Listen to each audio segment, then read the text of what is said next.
안녕하세요. 이사해요 대표 장동현입니다.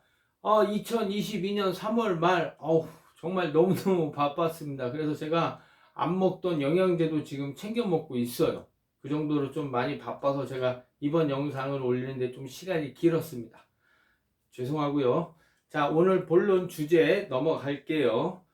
자, 방문 견적을 했을 때 우리 고객님들이 알아두셔야 할, 체크해야 될 체크리스트.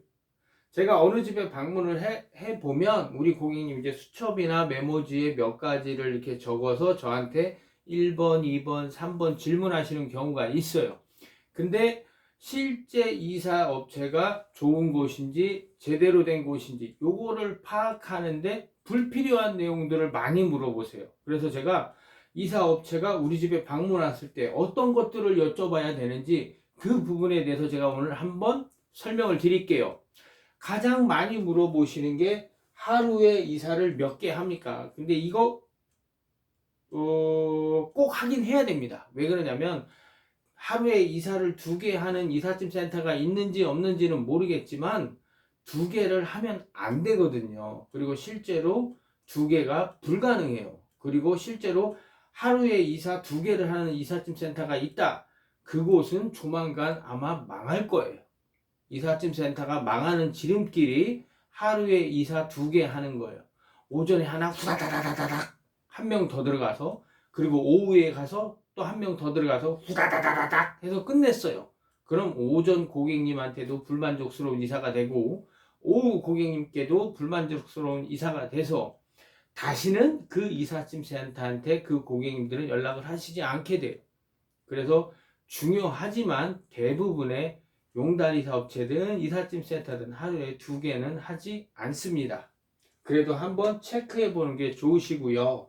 자, 그 다음에 이사 작업 인원 몇 명이 옵니까? 요거는 꼭 확인해 보셔야 되는 사항이에요. 그리고 반드시 그 작업 인원에 사다리 기사는 별도로 책정되어 있어야 되는 거예요.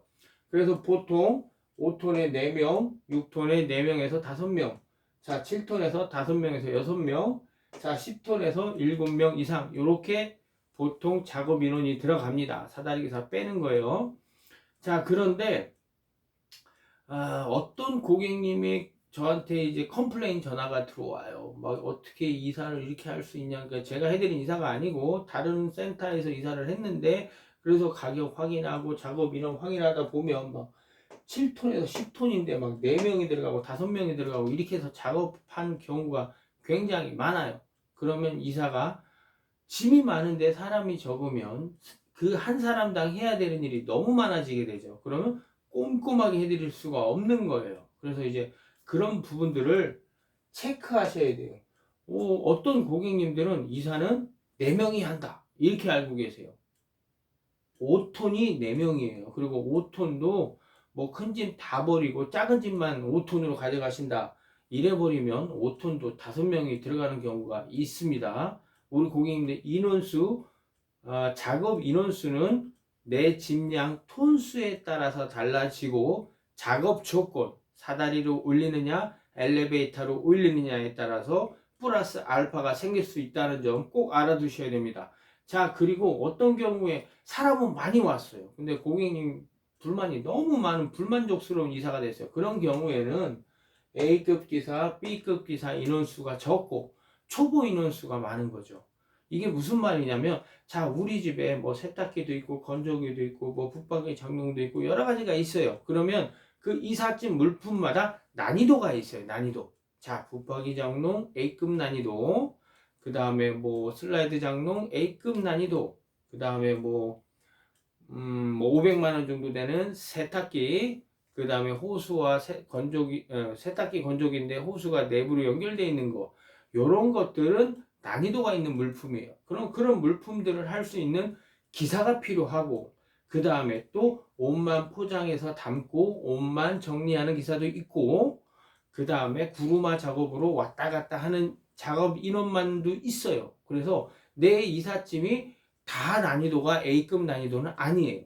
하지만 A급 기사가 몇 명은 필요합니다. B급 기사가 몇 명은 필요합니다. 자, 그리고 초보 기사도 필요는 해요. 왜 그러냐면 고객님이 원하시는 이사 비용에 맞추기 위해서는 어떤 경우에는 외국인이 필요할 수도 있고 어떤 경우에는 C급 기사를 데리고 가야 되는 경우도 있습니다. 그래서 우리 고객님들 그걸 아셔야 돼요. 인원수가 일단은 한 명이라도 많은 게 좋은 거고 그 다음에 내 짐에 맞게 A급 기사가 2명에서 3명은 반드시 있으셔야 된다는 점 알아두셨으면 좋겠습니다. 자, 그리고 이것도 많이 물어보세요. 외국인 근로자가 몇 명이나 있습니까? 혹은 외국인 근로자 없이 이사를 할 수 있습니까? 이런 부분들을 물어보세요. 제가 직접 가는 경우에는 외국인은 데려가지 않고 저희 지부 같은 경우는 4명당 1명 정도의 외국인을 데리고 있어요. 그런데 우리 고객님들 외국인이 있고 없고가 뭐 이사의 질을 좌우하지는 않습니다. 그런데 꼭 알아두셔야 되는 거.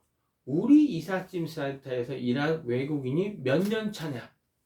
우리 이삿짐 센터에서 이 외국인 근로자가 몇 년을 일했냐?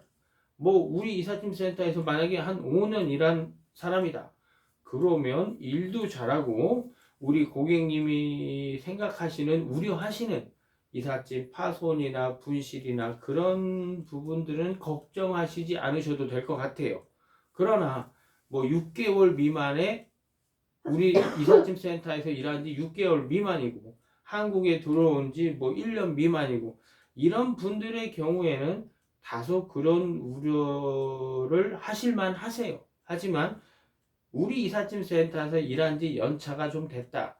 그러면 그렇게 큰 우려는 하지 않으셔도 됩니다. 실력과 어느 정도 상식이 검증됐다고 생각하셔도 됩니다. 자, 그렇더라도 내가 외국인 근로자가 싫다. 그러면 이삿짐 센터에서 그 부분을 반드시 의사표현을 해주셔야 됩니다. 자, 그리고 이삿짐 센터가 우리 집에 와서 한번 이렇게 둘러봤어요. 그럼 꼭 물어보셔야 되는 거. 우리 소장님께서, 우리 실장님께서 저희 집을 한번 둘러보셨는데 이삿짐에 흠집이 발생하거나 파손이 되거나 조금 우려가 되는 물품이 있나요? 거꾸로 이렇게 한번 물어보시는 것도 굉장히 좋습니다. 왜 그러냐면 고객님들은 그런 걸 잘 모르시거든요. 그래서 이 이삿짐 센터는 우리 집에 와서 조심해야 되는 물품을 뭘로 보고 있는가? 그리고 우리 집에 어떤 게 조금 난이도가 높은 이삿짐인가? 이런 것들을 한번 확인해 보시는 게 좋아요. 그리고 그 물품들을 어떻게 포장하고 어떻게 이동할 건지 그런 것도 한 번쯤은 물어보시는 게 좋습니다. 그래서 내가 들어보고 이거는 이중 포장을 해줬으면 좋겠다. 이거는 꼭 2명이 다뤄줬으면 좋겠다. 그런 내용들을 한번 판단해 보실 계기가 생기는 거고 그리고 일반 포장이사가 있고 프리미엄 포장이사가 있는데 내가 조금 더 꼼꼼하게 진행하고 싶고 안전하게 이사를 하고 편안하게 이사를 하고 싶다면 프리미엄 쪽으로 선택을 하실 수 있거든요. 그래서 우리 고객님들 반드시 물어보는 게 좋아요. 우리 집에서 조심해야 될 물품이 뭐뭐뭐 있나요? 꼭 물어보세요. 자, 그리고 다음 이게 뭐냐면 내가 이번에 이사할 때 주안을 두는 점 이 포인트가 있으신 분들은 지난번 이사하실 때 이삿짐 센터가 그렇게 만족스럽게 이사를 하지 못한 경우 그런 고객님들은 주안점이 있어요. 지난번에는 너무 불친절했다. 그래서 이번에는 친절하게 해줄 수 있는 업체. 지난번 업체는 너무 추가 비용 막 이것저것 막 요구하더라. 그래서 이번에는 딱 계약된 금액만 진행할 수 있는 업체. 그리고 뭐 지난번 업체가 뭐를 파손시키고 없애뜨렸다. 그래서 이번에는 좀 꼼꼼한 업체. 이런 주안점이 있어요. 그리고 그런 게 있으시면 상당히 좋아요. 과거에 안 좋은 경험이 있으면 좋다는 게 아니라 내가 원하는 주안점이 있으시면 좋다는 거예요. 그리고 반대로 지난번 이삿짐 센터가 뭐 그냥 무난하게 했어요. 그러면 이번에 이사를 준비하시는 고객님들의 경우는 그런 주안점이 없거든요. 하지만 만드시는 게 좋아요. 내가 주방 정리를 좀 너무 얼토당토하지 않게 좀 내가 편하게 쓸 수 있는 정도로 세팅을 해줬으면 좋겠다. 아니면 내가 이번에 이사를 하고 가는데 장롱이라든가 서랍장이라든가 모든 물품을 한 번씩 청소하면서 이삿짐을 넣어주셨으면 좋겠다 라든가, 우리 고객님께서 원하시는 이사 포인트 한 가지에서 두 가지는 반드시 의사 표명을 하고 우리 고객님께서 원하는 대로 이사가 진행될 수 있도록 의사 전달을 하시는 게 좋습니다. 이런 게 이사 방문 견적할 때 말씀하셔야 되는 체크리스트예요. 자, 그리고 자, 사무실 등록 주소가 어디인가요? 이런 거는 거의 물어보시지 않죠. 그러나 물어보시는 게 좋아요. 자, 명함을 받았어요. 에? 명함을 받았어요. 명함에 막 금색, 은색, 번쩍번쩍거려요. 막 두꺼운 종이로 돼 있어요, 명함이. 그리고 정식 허가업체, 뭐 관호 몇 번 이렇게 써 있어요. 아, 여기 허가업체구나. 몇 년 전에 허가업체죠? 3년 전에 허가 있었나요? 4년 전에 허가 있었나요? 지금 허가 있는 업체여야죠. 그렇죠? 지금 허가가 있는 업체여야 돼요. 그렇게 하기 위해서는 우리 고객님들 뭘 아셔야 돼요? 자, 지금 등록된 사무실 소재지가 어디인가요? 그래서 그거를 파악하고 각 시청 대중교통과에 전화해서 어디 땡땡 이삿짐 센터 등록되어 있습니까? 허가 업체 맞습니까? 확인 전화를 하실 수 있는 거예요. 그래서 사무실 등록 주소를 알고 계시면 좋아요. 이런 것도 확인하셔야 됩니다. 자, 그리고 7번째로 이사보험증. 그렇죠. 아까도 말씀드렸죠. 이걸 받았어요. 명함을 받았어. 이사 정식 보험 가입 업체. 몇 년 전에 보험이 들어있었죠? 3년 전, 4년 전에는 보험이 있었나요? 오늘 내일 사고 나면 보험 처리 되나요? 안 되죠. 지금 보험이 가입되어 있어야겠죠. 그렇죠? 그래서 이사보험 사증을, 사본을 나한테 사진을 찍어서 보내줄 수 있습니까? 확인하시는 게 좋아요. 그리고 이사보험이, 제가 예전에 이사보험에 관계돼서 제가 한번 영상을 업로드 했어요. 이사보험이 있고 적재보험이 있어요.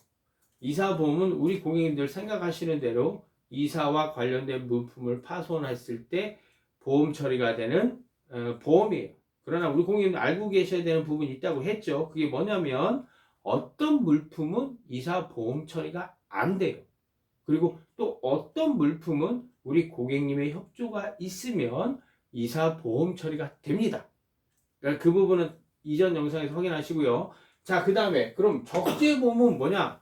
적재보험은 있으나 마나한 보험이에요. 이 보험이 뭐냐면 냉장고 하나가 파손돼서는, 뭐 가구 하나가 파손돼서는 보험 처리가 안 돼요. 무게 중량이 100kg가가 넘어가야 되고, 그 다음에 그 가격이 굉장히 커야 돼요. 물품 하나가, 만약에 도자기 하나가 깨졌어요. 장롱 하나가 깨졌어요. 보험 처리 안 돼요. 무슨 말씀인지 아세요? 이거는 이사보험이라고 보면 안 되고, 운송하시는 분들이 있잖아요. 화물 운송하시는 분들이 뭐 차가 뒤집어졌다. 그래서 차에 싣고 있던 물품이 와장창 바닥에 쓰러졌다. 이럴 경우에는 100kg가 넘어가겠죠. 그렇죠? 그런 보험이에요.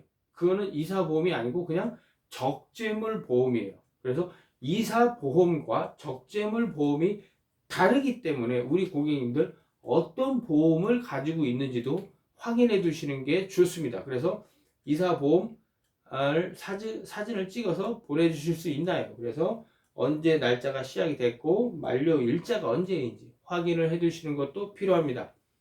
자, 그리고 얼마 전 장거리 이사 가는 분들이 저에게 물어보시는데 기준점이 있어요. 자, 첫 번째 업체가 기준점이 되는 거예요. 이 가격.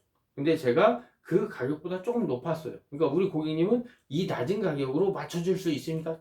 계속 그 부분 돌려서 또 얘기하시고 돌려서 또 얘기하시고, 그래서 이 가격에 되는 업체만 찾는 거예요. 왜냐? 이 업체는 마음에 안 들거든. 근데 가격은 마음에 들어요. 그래서 그 가격을 맞출 수 있는 업체를 찾는데 그러시면 안 돼요. 제가 정말 중요한 포인트 하나 말씀드릴게요. 장거리 이사를 가셔요. 그러면 어떤 업체를 골라야 돼요? 가장 비싼 업체를 고르셔야 돼요. 가장 비싼 업체. 확신 있게 말씀드릴게요. 자, 보세요. 자, 서울에서 부산으로 이사를 가세요. 그러면 우리 팀에 5팀이 있습니다. 자, 서울에서 부산으로 몇 번째 팀이 갈까요? 첫 번째 업체, 두 번째, 세 번째, 네 번째, 5번째 팀이 있어요. 5번째 팀이 갑니다.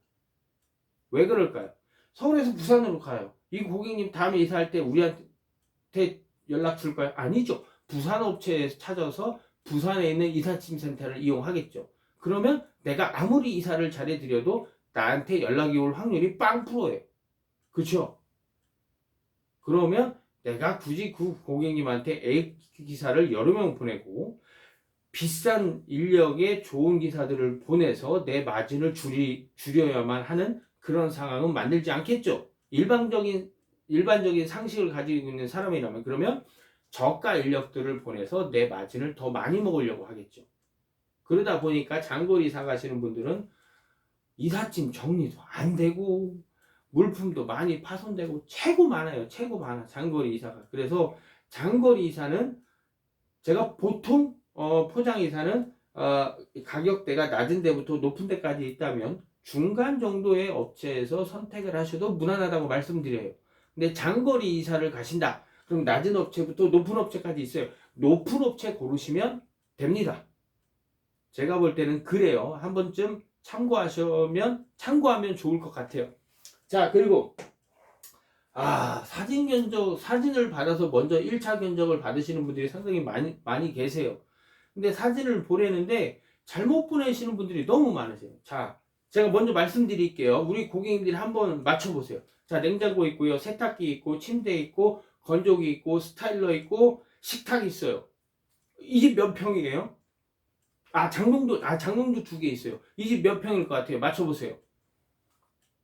우리 고객님들은 저한테 사진을 그렇게 보내주세요. 그리고 나서 이사 비용이 얼마인가 이렇게 물어봐요. 그러면 죄송합니다. 이 정도 물품은 15평에도 있을 수 있어요. 혼자 사시는 분. 그리고 30평에서 이 정도 이삿짐을 가지고 있을 수도 있어요. 큰 짐은. 그런데 큰 짐만 저희가 옮겨드리는 게 아니고 작은 짐들까지 옮겨드리는 거잖아요. 그렇죠? 이사는 그렇잖아요. 그렇기 때문에 그런 경우에는 큰 짐만 보내시면 안 되고 방, 주방, 거실, 베란다 전체적으로 우리 집에 뭐가 있는지 이삿짐센터 소장이 볼 수 있도록 해주셔야 돼요. 그래서 큰 짐이 몇 톤, 작은 짐 박스 바구니가 몇 박스 몇 바구니가 나와서 몇 톤, 그래서 사람이 몇 명 필요하구나 이렇게 확인할 수 있도록 전체적으로 주시는 게 좋습니다. 자, 오늘 방문 견적 시에 알아두어야 할 체크해야 할 체크리스트에서 말씀드렸는데 한 번쯤 확인해 보시고 이런 제가 말씀드린 방법으로 진행해 보시면 큰 도움 되실 것 같습니다. 감사합니다.